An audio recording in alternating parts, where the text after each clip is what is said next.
Hey guys, Alex here. I'm in Limehouse by the Thames, the River Thames in London. I used to live around here, but I've just come for a walk and wanted to talk about being attached to things and how not being able to let go and not being able to loosen our grip on things that we want to have happen and not surrendering to the reality of things and the flow of life and being attached to wanting things to be a certain way, and how understanding that is, without sounding big for my boots, pretty much the cure to so many people's malaise and so many people's unhappiness and dissatisfaction, is simply because we create the resistance ourselves, and we create resistance which leads to unhappiness by wanting things to be a certain way. So I wanted to run this past you and see if you can check into your current level of satisfaction with the way things are for you. Take a moment to just take a breath and see if you can really inhabit your emotional frequency at the moment, and see if you can get a sense for how happy you feel, and beyond that, really see what it is that you are longing to have happen in your life. And for many of us, being human, it means that we've sure got a fair few things that we long for. There's many things that we are attached to that we want to see happen, whether that's the things that you set goals around, or the relationships that you want to see happen in a certain way. You want things to be a different way to how they actually are, and that is always going to cause friction in you, friction emotionally. It'll cause frustration. It always does. If you want something to be a different way to the way it is, it's going to cause frustration and all the other emotions, all the other negative emotions that aren't very conducive to a sense of ease and happiness in the world. And this is what ultimately we're all kind of looking for, isn't it? It's about, and this is what I've seen. It's whenever I've been willing to let go of an outcome, I've been able to be at ease with right now, tolerating uncertainty. Our attachment to things being a certain way, our attachment to certainty causes malaise, right? And you don't want malaise, right? You want a good life. You want an easy, flowing life. You want to be creative in flow and not butting up against your own emotional and psychological resistance to the way things are. So this is something to cultivate. This is something to develop over time. Obviously, we get better at this kind of stuff, having especially been brought up to really see the things in our surroundings, the people around us, the circumstances we find ourselves in, as being very tactile, very real things that are causing our emotional response, whereas in actual fact, none of these things do anything to us. The motorcyclist who screams past with a really loud engine, it might rile you up, but it's not the noise of the engine that's doing anything to you. It's your resistance to it.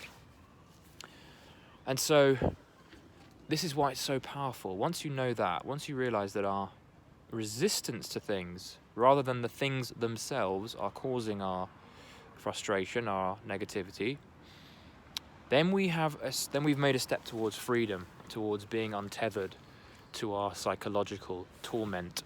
And to go beyond that, now that you've realized that, one of the things you can do, and one of the things I'm trying to do more often, is to regularly ask myself, what am I currently attached to? What do I really want to see happen? What do I just wish could be changed? What do I wish could be different? What do I want to happen, and I would be so annoyed if it didn't happen? And who do I want to be a certain way? All of those things. Every additional thing you find yourself attached to and you find yourself longing for, in a way that is unnatural, right? There are obviously things that we long for, or that we find bliss in, that is, I think, different to a kind of attached longing, to a need to control the outcome of certain things. Whenever we add one of these things to our lives, we add another source of our unhappiness. And the more you can let go to, the more you can let go of, and the more uncertainty you can tolerate and relax into and ease into, the happier you're going to be. I can guarantee that. So have a think, maybe list them out. Like, what are the things that you're wanting to be a certain way? For me, it would be, for example, I'm waiting on a client or a potential client who's going to work with me, maybe work with me as a coaching client, who I'm waiting to hear back from around agreeing to working together and agreeing to the pretty high fee that I've set for the coaching agreement. And I really want, I want to work with him, and I want to see it happen, and I want this to be a win. I want to be able to report my success to the people around me, and I want to say, yeah, I did it. He said yes, and we're going ahead, and that's something that I'm attached to. And because I'm in attachment, I can't be truly happy and at ease, because if he says no, then I attach my very identity, my very self-worth, my very being to the success of that outcome, which isn't a good thing. And so when I realize that I'm creating resistance to life through wanting things to be a certain way, I'm getting in my own way, and I need to temper that. I need to get back on track of going with the flow. I know it's difficult when there are things in life that we really want and we attach ourselves to them. It can be very difficult to detach. And this is why I'm here with this video, obviously to talk about that, but the way that I propose, and I have been doing for myself in terms of creating a healthier disattachment, if that's a word, to the things that we get attached to, is to feel it, to look at our actual physical, emotional response to the things that we're attached to. Ask yourself, what am I attached to right now? See if you can visualize what that thing is and see where it shows up in your body. Feel the feeling of it, the little ping in your throat or the sensation of warmth in your chest. That is the physical manifestation of your attachment. The body does some weird things, folks, but it also is extremely helpful in showing us where our physical response to longing is. And when you can see what it looks like, what it feels like, the colors of those things inside your own body, it's getting dark here, folks, but hurry up, then you're able to bring attention to that thing. And in a funny way, and you'll see this happening in real time, those feelings, those sensations, that emotional response to the things you want to be a certain way, and that tightness, right, that inability to let go and open your heart, open your soul to the way things are, is going to help the thing fizzle away. When you bring awareness and attention and consciousness to anything, especially those things in your body that reflect resistance and tightness, it's going to ease up. Consciousness equals an easing up, and with that easing up, you're going to have less of an emotional, physical response to the same things. So, for example, in my case, if I think of my client, there's a tightness, right? Because I want things to be a certain way. I can feel it in the top of my belly.